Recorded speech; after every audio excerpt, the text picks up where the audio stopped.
Millal te hakkate lapsi saama? Odavam on pidada kassi või looma. Kas lapsi peaks tõesti saama sotsiaalse surve pärast? Mis oleks teil vaja, et need lapsed kindlasti saada? Eesti Vabariigi aastapäeva kõnest käis läbi see vana hea teema. See sama ebamugav küsimus, mis vanemad sugulased küsivad jõululauas. Lapsi hakkad ka saama või? President Alar Karis tõstatas oma kõnes tõsiasja, et Eestis ei ole 100 aasta jooksul nii vähe lapsi sündinud kui nüüd. Eestisse sündis juurde 9092 inimest ja suri 15 427. See on valus tõde. Meid jäi aastaga vähemaks terve Põlva linnajagu rahvast. Selge on see, et meie iive on miinuses ja me ei ole sugugi ainuke riik, kellel beebiprobleemid on. Itaalia allamäge, Jaapan lootusetu, Saksamaa katastroofiline, Ameerika kriitiline ja sündimus terve maailma peale kokku tibamuret tekitav. Meil on liiga vähe lapsi, palun saage lapsi, rahvastik kahaneb, tsivilisatsioon on ohus. Aga noortel on suure tsivilisatsiooni päästmise jutu peale üks väga konkreetne vastus. Ei. I don't want to have kids and I will never change my mind on that. I hate kids. I don't want kids. I don't want the financial responsibility of kids. I don't want the emotional responsibility of kids. I don't want kids. I don't want kids. I'm never having kids. I do not want children. I have never wanted children. I'm not having kids. I don't want kids. I don't want kids. I don't want kids. And I don't owe you an explanation of why I don't want kids. Aga meie noortel on teised plaanid. Millal te lapsi kavatsete saada? Võib-olla, kui ma olen vähemalt 30, peale ülikooli. Aga nii, et plaan on lapsed saada? Jaa. Noored, millal hakkame lapsi saama? Ma isiklikult arvan 26. Aga plaan lapsi saada on ikka? On ikka. Millal te hakkate lapsi saama? Ma ei tea. Kas on plaanis? Jaa. Jaa, millalgi. Te tahate lapsi saada, nagu ma aru saan? Jaa. Jaa, ma ei tea, minu meelest oleks küll ikkagi päris tore näiteks 1-2 last saada. Lapsed on plaanis või? Kunagi, kui on stabiilne töökoht ja inimene, kes armastab mind ja mina armastan teda. Just hiljuti rääkisin sellest oma boyfriendiga. Ilmselt mingi 32 või 5 vahel. Ja ma tahaks ülikooli ennem ära lõpetada. Millal te hakkate lapsi saama? Üsna peagi. Päriselt? Jaa. Kuis nii? No juhtus nii. Aga kas tahtsid seda? Ma olen alati tahtnud seda. Ma ei ole kunagi mitte tahtnud seda. Aga ma olen aru saanud, et Gen Z ei taha lapsi. Ma ei ole Gen Z siis järelikult. Ma ei tea, ma ei kuulu vist nende hulka. Aga mina olen aru saanud, et Gen Z ei taha lapsi. See on mingi skiso teema. Ma pole kunagi aru saanud sellest. Need vastused üllatasid mind väga, sest sotsiaalmeedia on maalinud pildi, just kui lapsed ei oleks absoluutselt osa noorte tulevikuplaanidest. Väga palju on kontosid, podcaste ja foorumeid, kus jagatakse põhjuseid, kogemusi ja argumente, miks lapsi mitte saada.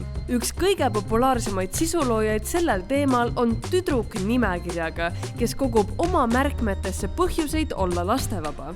Tänaseks on tal 1,5 miljonit jälgijat ja üle 300 põhjuse, miks mitte kunagi lapsi saada. She was breastfeeding her baby and it bit off her nipple and swallowed it. It swallowed it? Kõik noored, kellega ma rääkisin, olid täiesti kindlad selles, et nad tahavad lapsi. Aga nad olid vanuses 12–20. Kuid siis ma helistasin enda sõpradele, kes on vanusevahemikus 25–26 ja nende vastused olid teistpidi üksmeelsed. Hallo? Hallo. Kas sa tahad lapsi? Ei. Miks? Liiga kallis. Hallo? Kas sa tahad lapsi? Ei soovi. Millal hakkame paljunema? Mida tegema? Paljunema. Ei hakkagi. Millal hakkame lapsi saama? Ei taha lapsi. Ja siit tulebki see muster välja, mida me näeme ka sotsiaalmeedias. Võib-olla tänavaküsitluses vastanud olid veel veidi liiga noored ja natuke vanematel on lihtsalt olnud rohkem aega selle küsimuse peale päriselt mõelda. Aga kas te ei muretse tulevikule? Et väga palju ma olen näinud argumente selle kohta, et ma ei taha tuua last sellisesse maailma. See on tegelikult triil. Ma ei ole selle peale mõelnud. Ma arvan, et nagu nii noores vanuses veel võib-olla ei ole siukest mõtet tulnud. Pigem ei ole jah, mõelnud selle peale. Miks ei taha lapsi? Sellepärast, et ma ei tunne, et ma tahaksin kellegi eest hoolitseda ja et ma suudaksin pakkuda sellele lapsele täisväärtuslikku elu praeguses maailmas. Vanasti oli laste saamine justkui vaikimisi elu osa, aga täna on lapsetus avalik seisukoht ja seda ei häbeneta. Tänavaküsitluse noored tahavad lapsi, küll aga ei ole ka nende otsus päris murevaba. Mis sul peaks olemas olema, et sa kaaluksid lapsi? Piisavalt palju raha. Asjad lähevad liiga kalliks juba. Minu arust hetkeses majanduses mina ei lähi 10 aasta vähemalt kindlasti mitte. Ma ise pakun, et ma enne kolin välja ja kuskil teises riigis, et ei paku mulle siin huvi. Laste mittetahtmise nimekirjast kordub peamiselt 4 suurt teemat. Raha, vaimne tervis, tulevik ja vabadus. Esimene ja kõige populaarsem argument on lihtsalt raha. Mitte ma tahan luksuslikku elu, mis on ka okei, vaid ma tahaks enne iseendaga hakkama saada. Lapse suureks kasvatamine kõlab nagu luksus. Ja see ei ole ainult Ameerika teema. Eesti keskmise toidukorvi hind on kasvanud aastast 2019 57% kallimaks. Kinnisvaraturg paneb päriselt minestama ja palgad ei taha kohe üldse järgi jõuda. Mis oleks teil vaja, et need lapsed kindlasti saada? Raha. Elamine, mingi töökoht ja mingi raha ja piisav sissetulek. Raha. Stabiilne töö, et ei tekiks rahalist kriisi ega midagi süülikast. Finantsiliselt, minu arust on kõige tähtsam, et finantsiliselt oleks stabiilne. Ma arvan, et nagu finantsiline seis peaks olema nagu piisav, et ma saan võimaldada oma lapsele nagu head. Teine asi, mida ma sotsiaalmeedias väga palju näen, on see, et noored on teadlikud oma emotsionaalsest seisundist. Või nad lihtsalt ei taha edasi anda oma traumasid. Inimesed räägivad teadlikult tsüklite katkestamisest. Nad räägivad, kuidas nende vanemad ei osanud oma emotsioonidega toime tulla ja neil on endalgi seetõttu vaimse tervise raskused. Ja lapse sellesse võrrandisse lisamine oleks tema suhtes ebaõiglane. Gen Z on hästi teadlik enda mentaalsest seisundist. Oi, kindlasti. Et nagu mulle anti trauma, et mina ei taha neid edasi anda. Kas see on isekas mõtlemine? Ei ole. Selles suhtes, et üks viis, kuidas tsüklit murda, on see, et järgmist generatsioon lihtsalt ei tule. Kui inimene saab ise aru, et ta oleks halb vanem, siis parem on mitte sellele tulevasele lapsele neid traumasi üle kanda. Ma ise ka nõustun, et kui sul on traumad ja sa tead, et need võivad nagu välja tulla ja kogemata ajad need oma lapse peal, siis see minu arust ka ei ole mõtet. Ebaaus lapsele. Ja sul ei pea olema isegi mingeid suuri traumasid. Väga paljud ütlevad lihtsalt välja, et ma olen lühikese süütenööriga, ma tean, et ma vajan palju rahu, ma tean, et ma ei tuleks toime pideva karjumise ja unevõlaga. Kas see on isekas mõtlemine?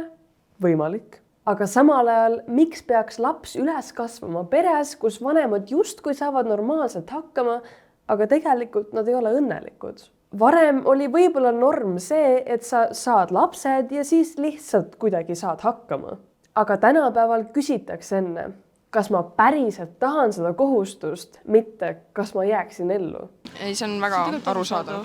Sest mõtle, kui su laps sünnib mingi samade haigustega, mis sul oli, et sa nagu näed, kuidas ta kasvab üles ja tal on näiteks need sama probleemid. Ma nagu tegelikult ei tahaks seda näha. Teine asi, mis ma olen kuulnud, on see, et Gen Z on väga teadlik oma mentaalse tervise üle, ehk siis nemad ei taha edasi anda oma mingid traumasid näiteks. Veits isegi vist on jah nii. See on nii brainrot teema, ma ei saa aru sellest. Sa ei või kasvata oma last täpselt samamoodi, kui sa vanemad kasvatasid. Ja, et sa saad õppida enda vigadest. Sa saad näha seda, mis sinu lapsepõlves valesti läks ja sa saad mõelda, et mina kunagi näiteks enda lapsele nii ei taha teha. Et siis sa oled rohkem aware, kui sa kasvatad neid. Räägin teile ühe tõsiselt hea loo. Unustasin ära, et mulle pidi Telia tehnik koju tulema. Aga mul peaksin kohe teit hakkama. Ta sai kohe aru, et pole aega raisata ja oli valmis ammu enne Maria saabumist. Teliel on ikka tõsiselt asjalikud tehnikud. Üks sõda lõpeb, teine algab. Uudistes on pidevad konfliktid, poliitikud on ebastabiilsed, temperatuurid purustavad rekordeid, ühes riigis on põud, teises üleujutus. See ei tähenda, et noored arvavad, et maailm lõpeb homme. See tähendab lihtsalt seda, et noored ei tunne stabiilsust. Ja muidugi siin on vastuargument, et meie esivanemad elasid üle sõja, okupatsioonid ja lihtsalt puhta viletsuse, aga nad said ikka lapsi. Jah, aga nende maailm oli veidi teistsugune. Me ei ela enam ainult oma külas või oma riigis. Me elame globaalses uudistevoos ja see muudab perspektiivi. Kui maailmapilt on laiem, siis vastutus tundub suurem ja pidevalt jookseb peast läbi mõte, miks ma peaks lapse sünnitama sellisesse maailma. Eks seda kardavad kõike. Aga see ei ole piisav põhjus, et mitte lapsi saada või? Ei ole. Tulevik on tume ja keegi ei tea, mis hakkab juhtuma. No ära nüüd nii ka ütle. No, eks ta... Seda näitab aeg, elame näeme, vaata. Aga jaa, et tulevik on selline ootamatu, et ei tea veel, mis juhtuma hakkab. Et kui muidugi kõik läheb stabiilsemaks, siis ma arvan, et see suureneb ikka see tahtmine. Kui see läheb hullemaks, siis võib-olla isegi mitte. Ja samas nagu kunagi ka sõjad ja kõik ja nagu mina olen siin. Ja lõppude lõpuks, kui sa oled see, kes kasvatad seda last, siis sa pead mõtlema nii, et kui sa kasvatad ta õigesti, siis ta on tegelikult see, kes saab seda tulevikku paremaks teha. Et sa saad nagu, su laps saab tegelikult aidata selle tuleviku paranemisele ka. Ja viimane põhjus ja võib-olla ka kõige raskem tõde, mida alla neelata, vabadus. Mõni tahab reisida, mõni tahab magada, mõni tahab raha enda peale raisata ja mõni lihtsalt ei taha lapsi. Kids aren't for me. The older I get, the more I feel like I don't want kids. Mul on suured tulevikuplaanid, nii et ma saan lapsed siis, kui mul on aega.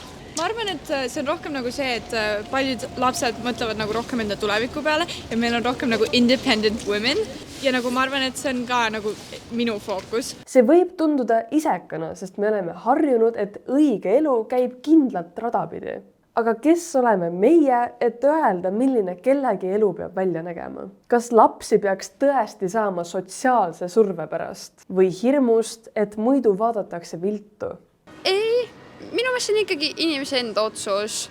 Eriti siis nagu, naistel on see, et kuna nemad ikkagi teevad selle enamuse, siis kui sa ei taha, siis see on nagu su enda otsus.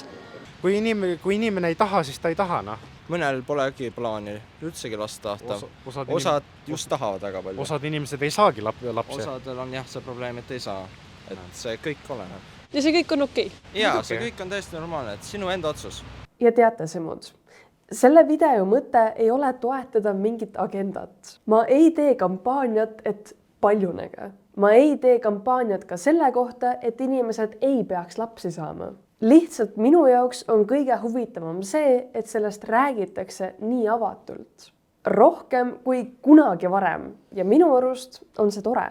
Aga mida arvavad sellest kõigest inimesed, kes on otsustanud lapse saada? Kas teil on lapsi? On. Praegu noorem generatsioon, siin on selline suur liikumine, et nemad ei saa lapsi. Ei taha lapsi, ei ole huvitatud sellest. Mis te arvate sellest? Ma arvan, et see on okei. Ma tegelikult arvan, et see on mingi siukene vastureaktsioon üldse sellele, et meil on liiga palju inimesi. Aga kõik räägivad, et me sureme välja, meil on vaja lapsi maailmas on kõige rohkem inimesi, kui meil üldse on läbi aegad olnud. Ma arvan ka, et see on selline loogiline protsess, mis toimub. Pluss meil on ühiskond on ka siukse individualismi poole liikunud, et see on loogiline, et inimesed leiavad, et on mugavam üksi olla või on nagu mõnusam olla lihtsalt üksinda. Kas me peaks maha tegema neid inimesi, kes ei taha? Ei, kindlasti mitte. Ma ei tea, milline on Eesti 30 aasta pärast. Milline on terve maailm 30 aasta pärast. Ma ei tea, kas meid on rohkem või vähem ja ma ei tea, kas Gen Z muudab oma meelt. Aga ma tean ühte asja ja see on see, et lapsed ei peaks sündima surve, hirmu või sellepärast, et keegi ütleb, et lihtsalt nii peab. Kui keegi otsustab saada lapse, siis see on julge otsus. Kui keegi ei otsusta last saada, siis ka see on julge otsus. Aga mis te arvate? Kas noored mõtlevad üle? Või on see täiesti normaalne, et selliseid otsuseid kaalutakse enne väga pikalt ja põhjalikult?